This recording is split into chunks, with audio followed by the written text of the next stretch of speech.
నమస్తే. Welcome to our channel. Senior journalist Damu Balaji గారు ఉన్నారు. వారితో మాట్లాడదాం. సార్ నమస్తే సార్. నమస్తే అండి. అల్లు అర్జున్ శ్రీతేజ్‌ని పరామర్శించడానికి హాస్పిటల్‌కి వెళ్ళినట్టుగా తెలుస్తుంది సార్. ఆ టైంలో పోలీసులు అల్లు అర్జున్‌కి షాక్ ఇచ్చారు అనే న్యూస్ వచ్చింది సార్. అసలు ఏం జరిగింది అక్కడ? అల్లు అర్జున్‌కి ఎందుకు షాక్ ఇచ్చారు పోలీసులు? అల్లు అర్జున్ ఈరోజు ఇందాక వీడియో బయటకొచ్చింది. అల్లు అర్జున్ కిమ్స్ హాస్పిటల్‌కి వెళ్ళాడు.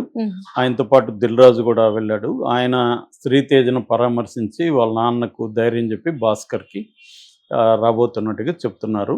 సో, అయితే ఇది నిన్నటి నుంచి కూడా హైడ్రామా నడుస్తుంది. యాక్చువల్‌గా నిన్ననే ఆయన శ్రీతేజ్ దగ్గరికెళ్ళాలని అనుకున్నాడు. But Ram Gopalpet police station పరిధిలోకి కిమ్స్ హాస్పిటల్ వస్తుందన్నమాట. రామ్ గోపాల్‌పేట పోలీసులు నిన్న వాళ్ళ ఇంటికెళ్ళి నోటీసులు అందజేశారు. రావద్దని చెప్పారు. వస్తే మేము సెక్యూరిటీ ఇవ్వలేమని చెప్పారనే వార్తలు వచ్చాయి.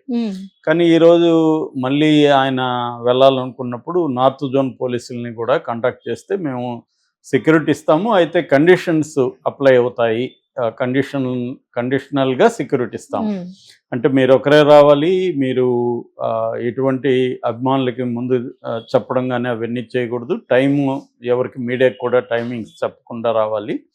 అంటే అభిమానులకు చెప్తే మళ్ళీ అక్కడ పెద్ద ఎత్తున గుమ్మికూడితే మేము అంత సెక్యూరిటీ ఇవ్వలేము. అట్లాగే మేము మీ ఇంటి నుంచే మేము ఎస్కార్ట్ వస్తాము, అక్కడ నుంచి ఎస్కార్ట్లో మిమ్మల్ని తీసుకొచ్చి వదిలేసి మళ్ళీ తీసుకొస్తాము అనేది చెప్పారు. సో అట్లాగే హాస్పిటల్ కూడా ఈ టైంలో మామూలుగా కిమ్స్ హాస్పిటల్ వెరీ క్రౌడీగా ఉంటుంది. అక్కడ పేషెంట్లకు కూడా ఎటువంటి ఇన్పేషెంట్లు ఎక్కువ మంది ఉన్నారు, వాళ్ళకు కూడా ఎటువంటి ఇబ్బంది కలగకుండా చూసుకోవాలి, ఇవన్నీ కండిషన్లు చెప్పారు. ఆల్రెడీ ఏంటంటే కిమ్స్ హాస్పిటల్కి చాలామంది సెలబ్రిటీలు వెళ్ళి చూసి వచ్చారు కాబట్టి వాళ్ళకి కొంత కిమ్స్ హాస్పిటల్కి ఇటువంటి పరిస్థితి ఐడియా ఉంది. బట్ అల్లు అర్జున్ విషయంకి వచ్చేసరికి ఏమైందంటే ఆల్రెడీ ఇలాంటి సంఘటన జరిగి ఆయన మీద కేసు అయ్యి ఇప్పుడు రెగ్యులర్ బెయిల్ వచ్చింది. రెగ్యులర్ బెయిల్ కూడా కండిషన్ బెయిలే. కాకపోతే ఇక్కడ అందరికీ డౌట్ ఏంటంటే దాదాపు ఇప్పుడు డిసెంబర్ 4వ తేదీ రాత్రి జరిగితే ఇవాళ జనవరి 7వ తేదీ, అంటే 35 రోజులు అయింది. ఇది 35 డేస్ తర్వాత ఆయన ఇప్పుడు వెళ్ళడం ఎందుకు అన్న ఒక చర్చ అనేది నడుస్తుంది. మామూలుగా అయితే ఆయన ఇన్ని రోజులు వెళ్ళకపోవడానికి అల్లు అర్జునే కారణం ఏం చెప్పారంటే మా లీగల్ టీము వెళ్ళొద్దని చెప్పారు, అడ్వకేట్స్ వెళ్ళొద్దని చెప్పారు అనేది. అది అర్థం చేసుకోవచ్చు. ఎందుకంటే కేసు పెట్టింది ఈయన మీద ఎవరు? ఈ శ్రీతేజ్ వల్ల నాన్న భాస్కర్ కేసు పెట్టాడు, కంప్లైంట్ ఇచ్చాడు. ఆయన కంప్లైంట్లో కూడా క్లియర్గా ఏం రాశాడంటే అల్లు అర్జున్ రావడం వల్లే నా భార్య చనిపోయింది, నా కొడుకు కోమాలోకి వెళ్ళిపోయాడు అనేది ఆ రోజు ఆయన రాసిన ఇది. సో ఇప్పుడు మనం అంటే ఈయన మీద ఉన్న కేసు ఏంటి? 2 సెక్షన్లు పెట్టారు. ఒకటి 105 BNS 105 భారతీయ న్యాయ సంహిత. ఈ భారతీయ న్యాయ సంహిత 105 సెక్షన్ ఏం చెప్తుందంటే, ఒక వ్యక్తి తన చర్యల ద్వారా వేరే వాళ్ళకి నష్టం జరుగుతుంది, లేదా గాయపడతారు, లేదా చనిపోతారని తెలిసి కూడా ఆ పని చేయడం అనేది దీని కిందకు వస్తుంది. అంటే ఇంటెన్షన్ ఉండదు, నాలెడ్జ్ ఉంటుంది. అది జరుగుతుందనే ఒక నాలెడ్జ్ మనకు ఉంటుంది. ఇప్పుడు ఫర్ ఎగ్జాంపుల్ మనం ర్యాష్గా బైక్లో డ్రైవ్ చేస్తే దీనివల్ల ఎవరైనా చనిపోవచ్చు, లేదా మనం చనిపోవచ్చు అనే నాలెడ్జ్ అయితే మనకు ఉంటుంది. కానీ ఇంటెన్షన్ ఉండదు, చంపాలనే ఇంటెన్షన్ అయితే ఉండదు. సో ఇటువంటి దీన్ని culpable homicide not amounting to murder అని వస్తుంది సెక్షన్ చెప్తుంది అనమాట. అదే అల్లు అర్జున్ మీద పెట్టారు. సో రెండవదేమో 118 రెడ్ విత్ 3.5 BNS. 118 ఏం చెప్తుందంటే voluntarily causing hurt to somebody with dangerous weapons. నిజానికి అది దీనికి ఎలా వర్తిస్తుందో ఎవరికైతే అర్థం కాలేదు.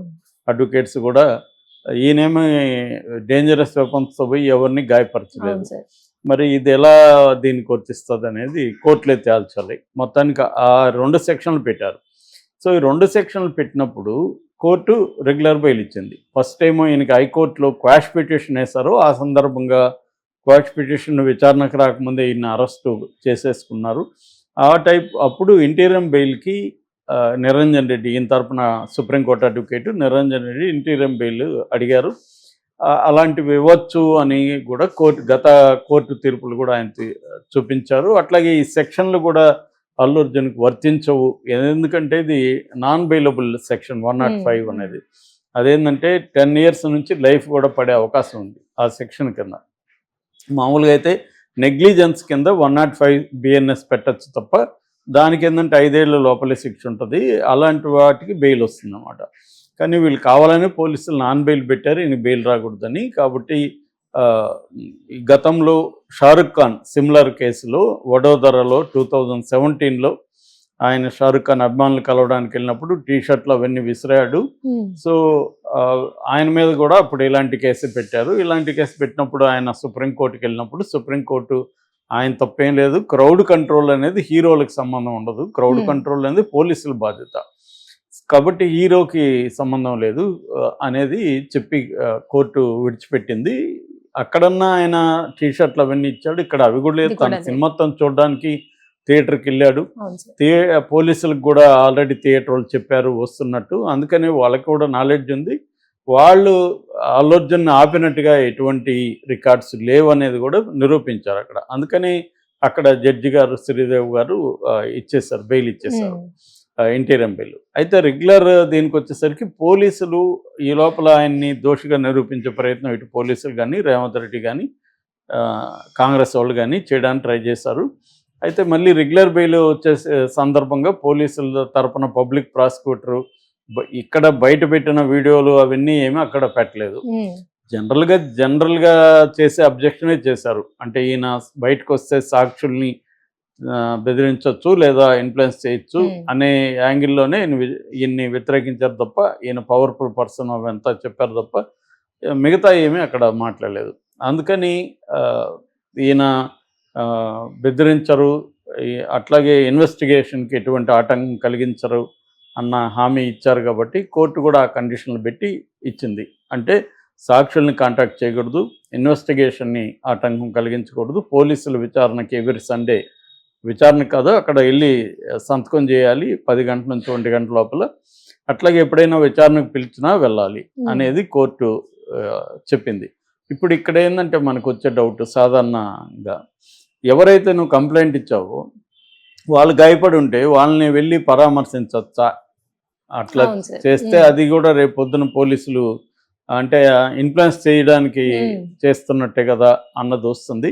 కాకపోతే నేను చాలాసార్లు చెప్పాను, ఎలాగా ఉంటుందంటే ఇవన్నీ కూడా 2 రకాలు ఉంటాయి. ఒకటి మనకు బయటకు కనబడేది, రెండోది బయటికి కనబడింది, బ్యాక్ డోర్ వ్యవహారాలు. సో ఈ ఫ్రంట్ డోర్ బ్యాక్ డోర్ వ్యవహారాలు. సో ఫ్రంట్ డోర్ మాత్రం మనకు కనబడుతుంది. బ్యాక్ డోర్లో ఏం జరిగింది, ఆల్రెడీ ఒక సెటిల్మెంట్కి వచ్చినట్టుగా పుకార్లు వచ్చాయి బయట. అల్లు అర్జున్కి ప్రభుత్వానికి మధ్య ఒక రకమైన సెటిల్మెంట్ జరిగింది. ఆ సెటిల్మెంట్ ప్రకారం దీన్ని డీల్ చేసిందంత ఎవరు, దిల్ రాజు. సో దిల్ రాజు ప్రయోజనాలు దిల్ రాజుకున్నాయి. మొత్తానికి మంచిదే, ఎందుకంటే ఘర్షణ వాతావరణం అనేది మంచిది కాదు. సినిమా ఇండస్ట్రీకి ప్రభుత్వానికి ఘర్షణ వాతావరణం ఎప్పుడైనా కూడా మంచిది కాదు. సో దాంతో మొత్తానికి అది సాల్వ్ అయింది. సాల్వ్ అవడం వల్ల ఏమైందంటే ప్రభుత్వం సూచించిన మేరకే ఈ పవన్ కళ్యాణ్ అల్లు అర్జున్ వాళ్ళు 1 కోటి రూపాయలు, డైరెక్టర్ ఒక 50 లక్షలు, మైత్రి మూవీస్ ఒక 50 లక్షలు, మొత్తంగా 2 కోట్లు భాస్కర్కి, శ్రీతేజ్ వాళ్ళ ఫాదర్కి ఇచ్చారు. సో అలా ఇవ్వడం కూడా మామూలుగా అయితే కోర్టులో ఇబ్బంది రేపు, ఎందుకంటే ఎవరు అయితే నీ మీద కంప్లైంట్ ఇచ్చారో వాళ్ళకి 1 కోటి రూపాయలు ఇవ్వడం అంటే ఇన్ఫ్లుయెన్స్ చేస్తున్నట్టే కదా. సో కానీ ఇక్కడ చాలాసార్లు ఏంటంటే మన కోర్టులు వేరు, బయట జరిగేది వేరు. ఇప్పటికి కూడా బయట జరిగే వాటికే ఎక్కువ ఇంపార్టెన్స్ కోర్టుల కంటే మన దేశంలో. సో అలాగే ఇది వెనక సెటిల్ అయింది కాబట్టి ఇప్పుడు పోలీసులు దీనంతా తీసుకొని రేపు కోర్టులో ఆర్గ్యూలు చేయరు, వాళ్ళు సైలెంట్గా ఉంటారు. ఎందుకంటే ఇది ప్రభుత్వానికి అల్లు అర్జున్ మధ్య ఒక ఒప్పందం ఏదో కుదిరినట్టుగా పుకార్లు వస్తున్నాయి కాబట్టి దానికి తగినట్టే నడుస్తున్నాయి. సో ఇప్పుడు అల్లు అర్జున్ కలవాల్సిన పరిస్థితి ఎప్పటి నుంచో ఉంది. పవన్ కళ్యాణ్ ఆ విషయంలో కరెక్ట్గానే చెప్పాడు, ఫస్ట్ నేనే జరిగినప్పుడే కలిసి ఉంటే పోయిండదు అని. కాకపోతే ఇప్పుడు పవన్ కళ్యాణ్ మీద కూడా అలాంటి విమర్శలు వచ్చాయి. పవన్ కళ్యాణ్ సభలకి మొన్న రామ్ చరణ్ గేమ్ చేంజర్ దీనికి వచ్చినప్పుడు ఇద్దరు చనిపోతే వాళ్ళని ఎందుకు నువ్వు వెళ్ళి కలవలేదని రోజా లాంటి వాళ్ళు ప్రశ్నిస్తున్నారు. పైగా దాన్ని కూడా వైసీపీ అకౌంట్లో వేయడానికి రోడ్డు బాగాలేదని ట్రై చేస్తున్నారు. దాన్ని కూడా రాజకీయాలకు పవన్ కళ్యాణ్ ఉపయోగించుకుంటున్నాడు విమర్శ వచ్చింది. ఎందుకంటే ఆ రోడ్డు బాగాలేకపోవడం వల్ల యాక్సిడెంట్ జరిగిందని ఎలా నిరూపిస్తావు అనేది ఒక అంశం. రెండోది గత 7 నెలల నుంచి మీరేం చేస్తున్నారు రోడ్డు బాగాలేకపోతే రిపేర్ చేయకుండా అనేది కూడా ఈ గవర్నమెంట్ మీద ఉంటుంది. ఇంకా కూడా మీరు పాత గవర్నమెంట్ని విమర్శించుకుంటూ బతుకుతారా. సో ఇలాంటి కాంటెక్స్ట్లో